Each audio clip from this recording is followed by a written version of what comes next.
Olá pessoal, tudo bem? A gente então vai fazer as três, a terceira das três aulas virtuais. Dessa vez discutindo o texto de McFarlane, em que ele compara os autores contratualistas, chamados de contratualistas, Hobbes, Locke e Rousseau. Na exposição eu preparei essa tabela que permite uma comparação entre os três em alguns aspectos, mas a ideia aqui é que a gente faça uma conversa sobre cada um dos autores, né? Locke, Hobbes, Locke e Rousseau. E claro, na leitura que vocês vão fazendo ao longo do tempo, e permite uma comparação e uma distinção entre esses três autores em relação a determinadas categorias que estão aqui no lado esquerdo da tela. Bom, vamos lá.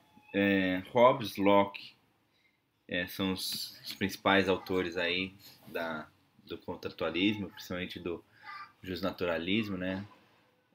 Porque esses autores estão preocupados com uma evolução social em que, no primeiro estágio dessa evolução, o homem vivia no que eles chamam de estado da natureza.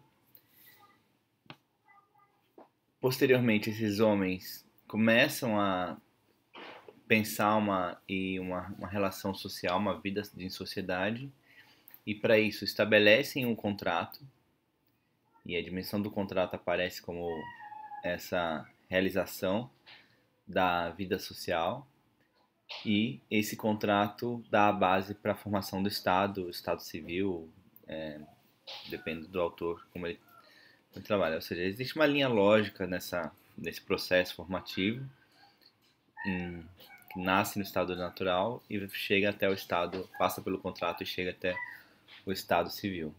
Tudo bem? Se a gente for pensar aí numa comparação entre Hobbes e Locke, a gente poderia dizer que se a gente fizesse uma percepção em que na base da pirâmide existisse o indivíduo, os indivíduos, e no topo o Estado, Hobbes teria uma preocupação de pensar essa relação do topo para a base, ou seja, quase como se fosse o topo forma a existência do topo, a possibilidade de um poder unificado vai fazer que a base e os indivíduos passem a viver em sociedade. Então, nessa perspectiva, Hobbes pensa de cima para baixo, top down. Né? Locke ele já tem uma outra, a gente pode figurativamente falar de uma outra criação, uma outra forma de constituição dessa mesma escala de raciocínio, que é o indivíduo, do indivíduo, da base da pirâmide até o topo da pirâmide. Essa perspectiva é interessante, importante para a gente, porque Hobbes, por exemplo, em algumas literaturas vocês vão analisá-lo e vão ler que ele é o chamado pai do absolutismo. Né? Não é necessariamente o pai do absolutismo, mas ele de alguma forma é um teórico que pensou nessa perspectiva absolutista de formação de poder. E aí, claro, a própria unificação de um poder, a centralização de um poder a partir de um determinado aparato, de um determinado estado, de um determinado governo. Locke já vai numa outra perspectiva, uma perspectiva mais individualista e, claro, alguns até chamam ele de liberalismo e de alguma forma isso é um conceito importante, uma teoria importante, uma forma teórica importante de abordar sobre Locke, porque ele posteriormente deu base justamente para as revoluções burguesas, as revoluções liberais e, claro, a contenção do poder do Estado. Ou seja, se o Hobbes pensava no Estado absolutista, Locke pensava mais no Estado controlado, um Estado que os indivíduos fossem predominantes. Então essa é uma primeira análise que a gente pode fazer, a comparação desses dois autores. Né? Rousseau é um pouco diferente. gente vai ver que tem algumas perspectivas bem distintas, mesmo que pense a partir do contrato social, né? Mas é um pouco essa análise ajuda a gente a localizar cada um desses dois autores, né? Hobbes e Locke. Vamos tratar um pouco sobre o Hobbes, para a gente depois, no momento posterior, a gente trabalhar sobre Locke e Rousseau também. Hobbes, a preocupação central da obra de Hobbes era pensar um poder que evitasse uma situação em que ele vivia, um contexto em que vivia, que era um contexto de guerra civil na Inglaterra. Então, essa fragmentação social, essa diferenciação social daquele contexto da Inglaterra incidiu sobre a obra de Hobbes, influenciou a obra de Hobbes, e a partir disso ele começa a pensar numa existência de um Estado em que justamente tentasse conter essas possibilidades de guerra civil.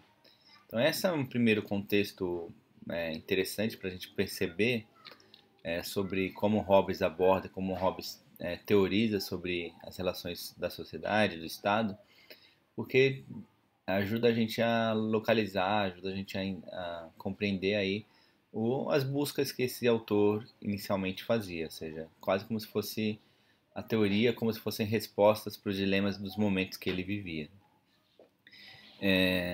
Então, em relação a isso, a gente pode dizer que Hobbes tinha como preocupação central, um sumário da obra dele, um resumo da obra dele, seria demonstrar a necessidade de um governo absoluto como sendo a única forma de garantir a convivência pacífica dos homens. Então, essa é uma redução aí, um brevíssimo resumo, um resumo de 140 caracteres para twittar sobre a obra de Hobbes, tudo bem? Mas, como eu disse, a ideia é que eles partem da formação de um estado natural para chegar até o contrato e chegar até o Estado. Nessa estágio natural dos homens, uma dimensão filosófica que os autores vão partir para compreender o que motiva os homens a passarem a viver em sociedade é a dimensão da razão. Então, essa é uma dimensão epistemológica, filosófica, que ajuda a gente a pensar sobre os autores, mas principalmente é uma dimensão que ajuda a gente a compreender como se dá o processo de evolução do homem no estado da natureza para o homem do estado em sociedade. Para Hobbes, ele compreendia que essa razão não era necessariamente uma graça divina, mas era necessário uma recompensa para alcançá-la, ou seja, quase como se fosse o homem precisava se manter numa atividade, no trabalho, trabalhando, atuando para que a razão pudesse chegar.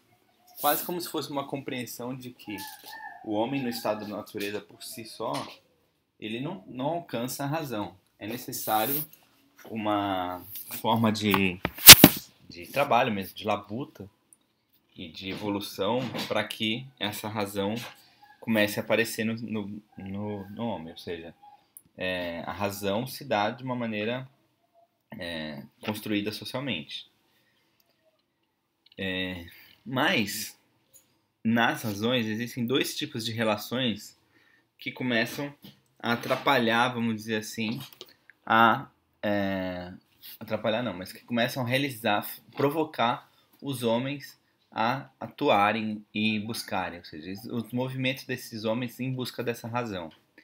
E aí podem existir dois tipos de movimentos na concepção de Hobbes. O que ele chama dos movimentos voluntários, que aí poderíamos dizer que, como exemplos, o apetite e o desejo são desses dois tipos de movimento, e os movimentos involuntários, como exemplo, a aversão e o ódio. Os movimentos voluntários, se a gente for analisar nessa perspectiva, são quase como se fossem instintos naturais do homem, né, sem a possibilidade da interferência de outras variáveis, de outros homens, de outros da sociedade. Então essa preocupação dos instintos voluntários, ou essa dimensão dos instintos voluntários, é justamente o foco da formação do estado natural, ou seja, é onde o estado natural mais atua e, de alguma forma, o estado natural tem a sua maior potencialidade, né? Esse aspecto, né, do poder voluntário, da formação dos movimentos voluntários, é importante na concepção de Hobbes, mas para ele, a existência da necessidade do contrato, a existência da necessidade de uma ação de Estado, uma ação de controle, uma ação de coação, as características mais naturais do ser humano se dão na dimensão dos movimentos involuntários. Então a gente pode dizer que o Leviatã, na concepção do Hobbes, vai ser construído a partir dos movimentos involuntários. Quase como se fosse o Leviatã como uma capacidade de tentar conter esses movimentos involuntários. O Leviatã como um instrumento para coação a essas potencialização e coação desses movimentos involuntários. Então, nesse sentido, as leis da natureza, que tanto faz se forem pelos movimentos voluntários ou involuntários, elas servem para garantir aos seres humanos, aos homens, como um ponto de partida em que permitam os homens a limitar cada um do seu individualismo, permite aos homens limitar seus individualismos, mas, sobretudo, eles são as formas de potencializar esses individualismos. Ou seja, os homens, na lei da natureza, eles vivem por si, cada um tem o seu limite, né? Seu limite, sua vontade, né? Seus movimentos. E para realização dessa possibilidade do estado da natureza, das leis da natureza, eles são, de alguma forma, um ponto de partida aí para a formação da própria noção de estado, né? A noção de sociedade. Mas essas leis da natureza, ou seja, os homens vivendo nesse estágio individual de ampla potencialidade, de ampla autorrealização, para acontecer isso, também pode ser um estágio que resulte a própria crise do Leviatã. Ou seja, a inexistência de um Leviatã ou a falência de um determinado Leviatã posteriormente pode retornar os homens ao estado da natureza.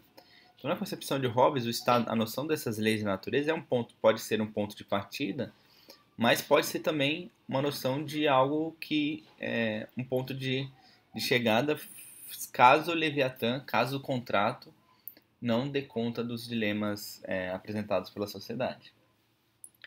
Então, nesse sentido, o estado da natureza, na concepção de Hobbes, é um estado em que todos têm direito a tudo e liberdade de usar o poder das formas como lhes pareça mais vantajosa.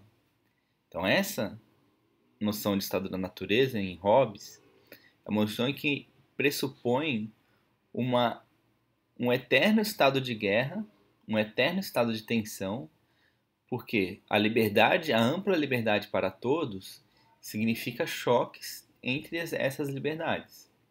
Ou seja, minha liberdade se minha liberdade não tem limite, o meu limite vai ser a partir do momento que eu encontro a liberdade do outro, que consequentemente a gente vai ter que lutar, brigar para definir onde começa a liberdade de um, onde começa a liberdade do outro. Então, esse constante estado de guerra, na concepção de Hobbes, é uma característica existente na forma como os homens se organizam nesse chamado estado da natureza. E aí, o ponto é que esse estado de guerra, se por um lado ele favorece a ampla liberdade e ele é esse espaço de realização, da autorrealização, das buscas das necessidades individuais, ele é também um estado de medo e de risco. Então, de alguma forma, essa característica pode ajudar a gente a entender as vantagens posteriores da própria realização de um contrato. Então, nesse sentido, já que o homem, como vocês imagino que saibam, a máxima de Hobbes, o homem é lobo do homem. Essa característica, essa frase, ajuda a gente a entender que o homem deixado simplesmente por sua natureza vai fazer com que um mate o outro, um seja lobo do outro, porque não tem nada que coaja essas características. E aí, nesse sentido, então, ele pressupõe, estabelece algumas possibilidades, algumas leis. Ele estabelece 19 leis para fundamentais, 19 leis para começar a estipular essa noção de contrato, ou seja, quase como se fossem leis universais que são as bases do contrato. A primeira lei para Hobbes é que o homem deve se esforçar pela paz na medida em que tem esperança de consegui-la. E caso não consiga, pode procurar e usar todas as ajudas e vantagens da guerra. Então essa é uma lei de dimensão da autopreservação e da moderação, em que a minha liberdade vai até a liberdade do outro, mas eu tento, nesse sentido, garantir pela paz as formas de garantir a paz como uma dimensão de convivência na sociedade. E claro, a liberdade, ela negocia-se, estabelece os limites da liberdade pela paz. Caso não seja possível, é possível optar pelo caminho da guerra, as vantagens da guerra. Então essa é a primeira lei de Hobbes, que aí a gente pode chamar de uma lei da autopreservação e da moderação.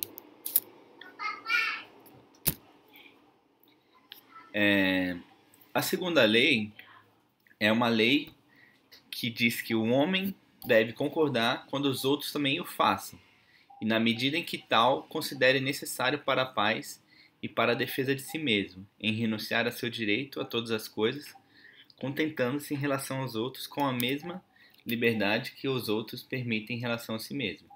Então essa lei faz com que os homens, é a lei do contrato, uma lei do contrato que a base do contrato é uma base de concordância da existência do contrato. Ou seja, a ideia inicial é que essa possibilidade da existência do contrato é uma possibilidade de uma relação ganha-ganha. Ou seja, ele não necessariamente diz que precisamos abandonar os direitos a todas as coisas.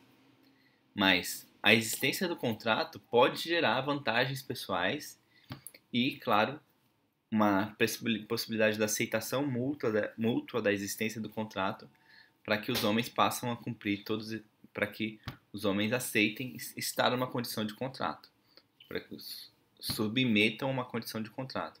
Então, o contrato precisa ter vantagens pessoais, na concepção de Hobbes, e, claro, ser aceito mutuamente. E, por fim, a terceira lei, das mais importantes, que é: os homens devem cumprir todos os contratos que fazem.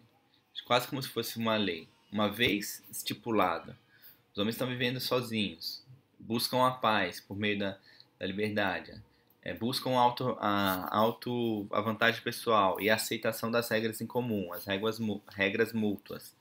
Estipula-se o contrato. Uma vez feito o contrato, os homens devem cumprir esses contratos. Ou seja, os contratos passam a ser acima dos homens. Os contratos passam a ser soberano, supremo às vontades individuais, às vontades dos homens.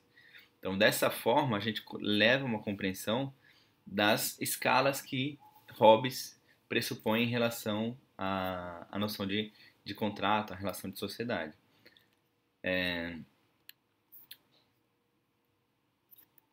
Então, o que é a noção de contrato para Hobbes? Bom, Hobbes vai dizer que o contrato são regras gerais que sejam suficientemente precisas e se apoiem em sanções a fim de assegurar que os homens não apenas desejem realizá-las de modo geral, mas que sejam obrigados a agir de acordo com elas. Ou seja, o contrato são essas regras gerais na concepção de Hobbes para conceber uma vida em sociedade, mas uma vida em que desejam realizá-las e aceitem essa condição de contrato, mas são obrigados a estar na condição de contrato.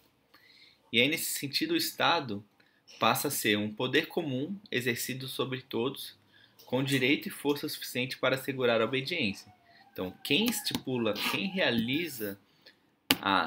quem garante a obediência a esses contratos, igual está colocado na terceira lei, é o Estado. Então, o Estado nasce nessa perspectiva. E, claro, o Estado gera um acordo válido, gera condições para que isso aconteça.